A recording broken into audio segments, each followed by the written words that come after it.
Cole Kmet says that him and the Chicago Bears have started extension talks. We're going to talk about what that could mean for the team. The Bears also released their offseason schedule so we can know what dates we're expected to see certain things and the timeline there. And the Bears receive an unexpected 7th-round pick. We're going to talk about that, plus dive into the mailbag, all right after this. You are now tuned in to Chicago Bears Central, your number one place for all Chicago Bears news and content.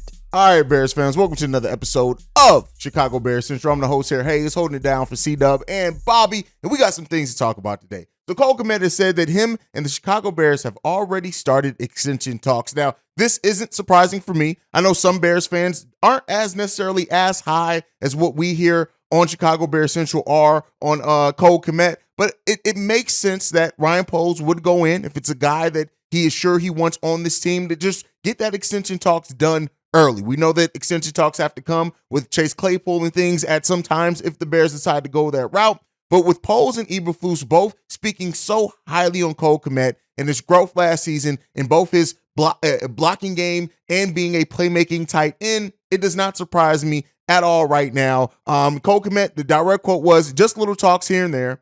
They've got a lot to get done, obviously, with the draft, free agency, and all those things. Really wouldn't expect much to happen maybe until summer, really until after free agency settles and the draft, so we'll see where it goes.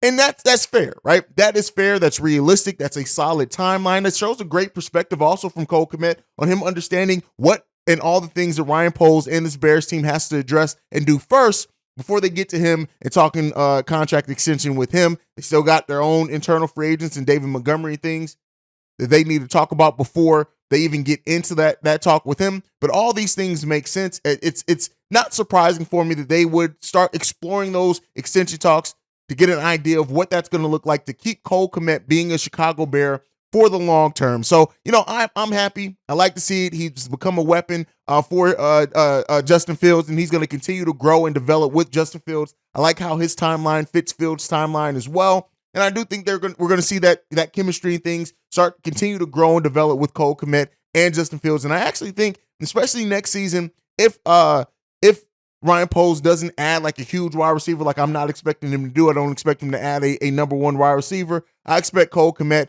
and Justin Fields and that chemistry to be a big part of the Chicago Bears offense, and hopefully in a much improved passing game with the other blocking opportunities and depth we're going to add to that offensive line. So let me know what you guys think on that down below. Do you like the fact that the Bears and Cole Kmet are already starting to explore contract extension talks? Do you like the concept of Cole Kmet staying a Chicago Bear for the long haul? All right, so the Chicago Bears have also released their offseason schedule. Of course, the draft is April 27th through 29th, but the Bears will hold their first rookie minicamp May 5th through 6th.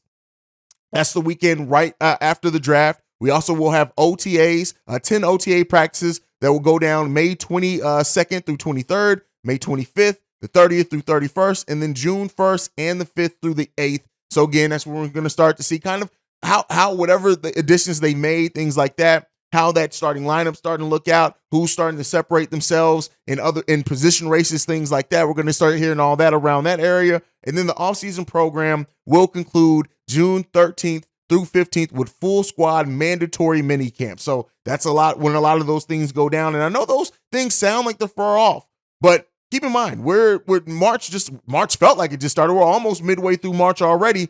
So these things are going to start flying. These dates are going to start flying by, and we're going to start really knowing what this team is going to look like heading into the next season here shorter rather than longer. So with that being said as well, the Bears did receive an additional 7th-round pick, a compensatory pick in the 2023 draft. Now, we didn't necessarily earn it. It's a supplemental selection. What happens basically is that if there are enough picks going around, they give them out to teams, basically. The Bears and the Texans both got an additional 7th-round pick. And while I'm not mad at it, it may not turn into anything major. Keep in mind, I think it's slated to be the 258th pick or something like that. But considering how Ryan Poles went out and got Jack Sanborn, right? An additional pick, whether it be a tool for a trade or whatever else, if Ryan Poles has done his what we expect as far as going down in that draft and just looking at all the prospects there and done his due diligence, we could still walk away with a very solid player in there. I mean, look at what we got on the unsigned market last season. So,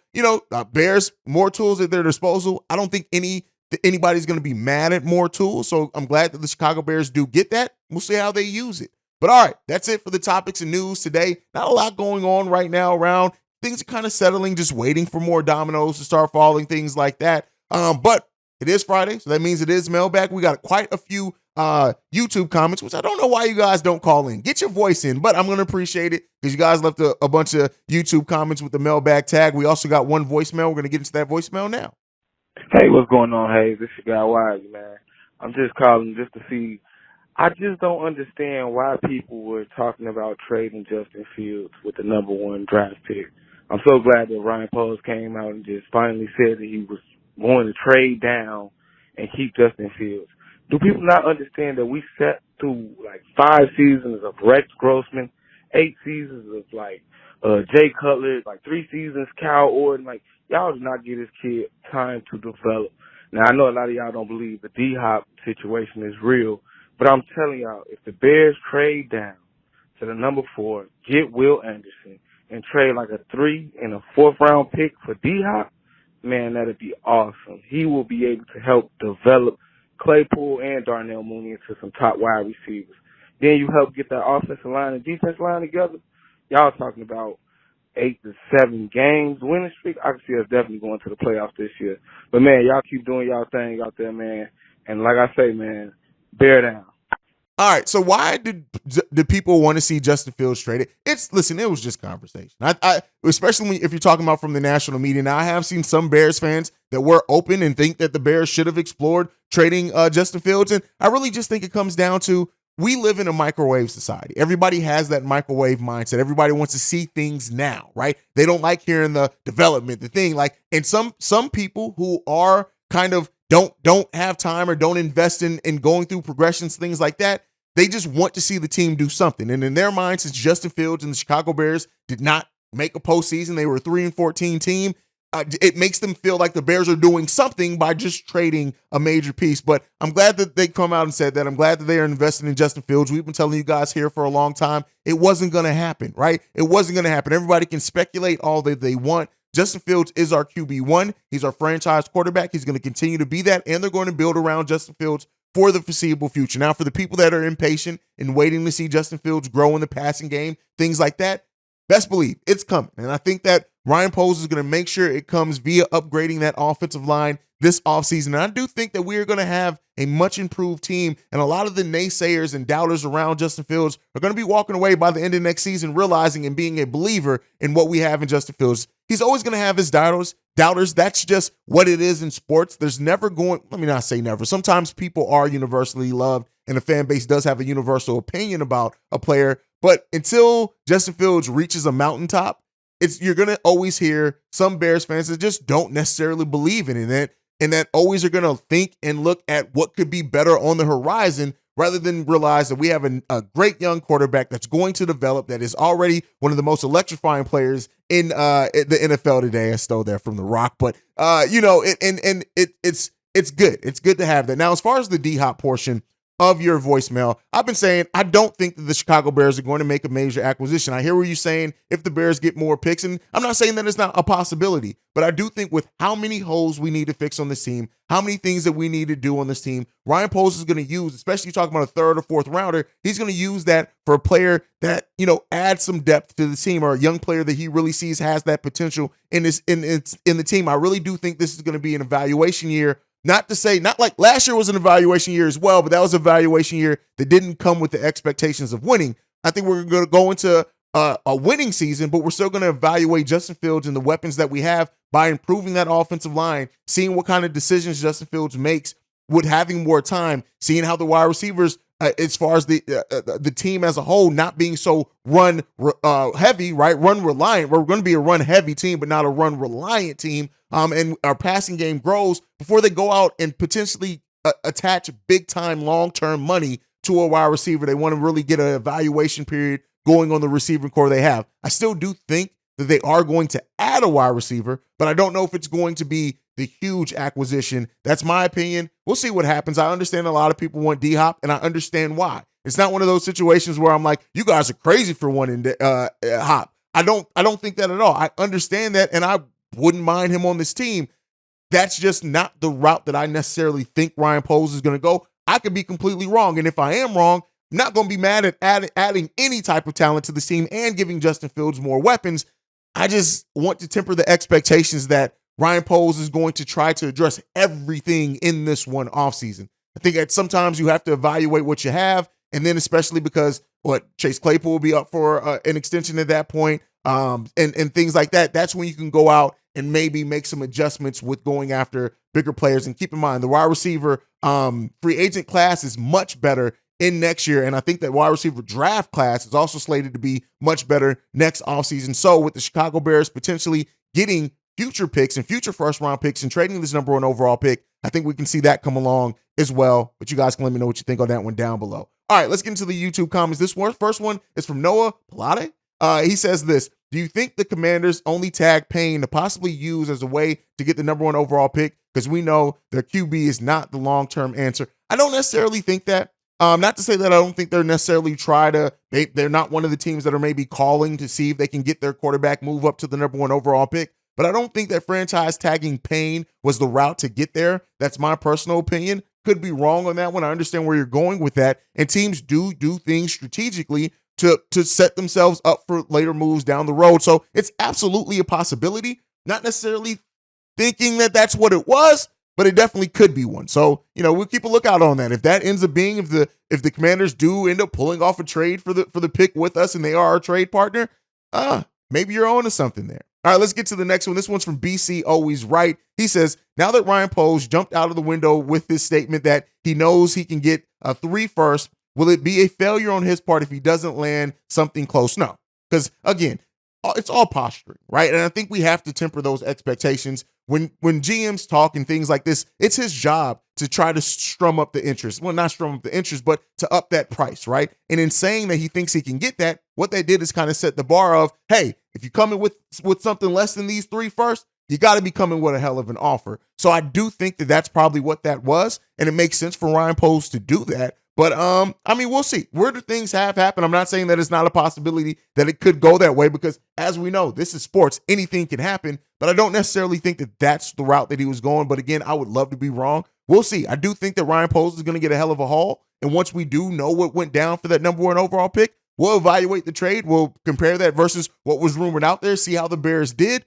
But BC Always Right always has a great mailbag question. Thank you for always supporting the channel. Let's get to the next one. This one's from LA Thank a Brand. And he says this: Haize, I know you feel a true wide receiver number 1 is unlikely via trade or the draft. What is notable is that KC doesn't really have a true number 1 wide receiver either. I think it's safe to say Travis Kelce is their number 1. So here's a question for you. Do you feel that there is a tight end available in the draft this year or via free agency that could have that kind of impact for the Bears? Not necessarily to the extent of Kelce, but still the number 1 target. I don't think the Bears go tight end. I don't necessarily. There's some really good tight ends there, and we talked about it. I actually have a whole episode on just covering the tight end prospects in this draft, and there are some damn good tight ends. But I think if we go draft a tight end, it's going to be kind of more towards. It's going to be in day 2 for sure. And if we do that, it's going to be more a player that offers maybe a similar type skill set to Cole Kmet, but I definitely think Cole Kmet is our tight end, and I don't necessarily think that they are going to go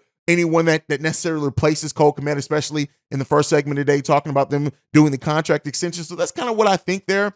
Could definitely be wrong on that one as well, but we'll see how it goes. But, I do think that Cole Kmet is going to develop, as I said in the earlier segments, a hell of a weapon for Justin Fields, and I do think we're going to use him at slants and things like that, and we could see a lot of that short to mid passing area go to Cole Kmet, and him be especially if Darnell Mooney, Chase Claypool really in the offensive line, and that passing game becomes a big weapon. I don't necessarily see us in this draft though going into that area where we're necessarily kind of getting a tight end that then is our de facto number 1 wide receiver. But there are some really good tight ends in this draft, right? There are some really good ones that are slated to go further down the draft. Of course, you have Michael Mayer, who's definitely going first round. Luke Musgrave's also going first round. But if you get towards where I think the Bears are going to pick, Davis Allen is another one. Cameron Latou is another one that the Bears can look at. So there are some really good tight ends that I do think that the Bears can come in and bring in as the number 2 tight end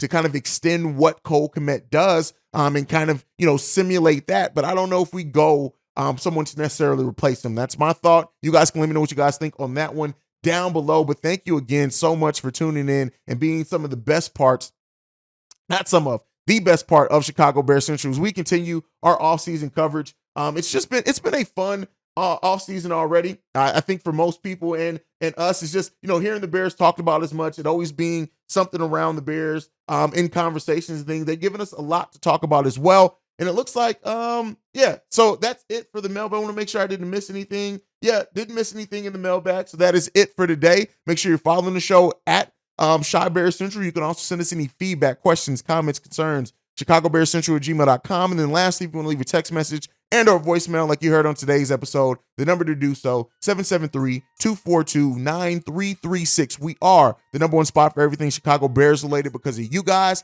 Like I like to end every episode on, go Bears. Love you guys. Bear down, y'all. Peace. This has been a presentation of the Break Media.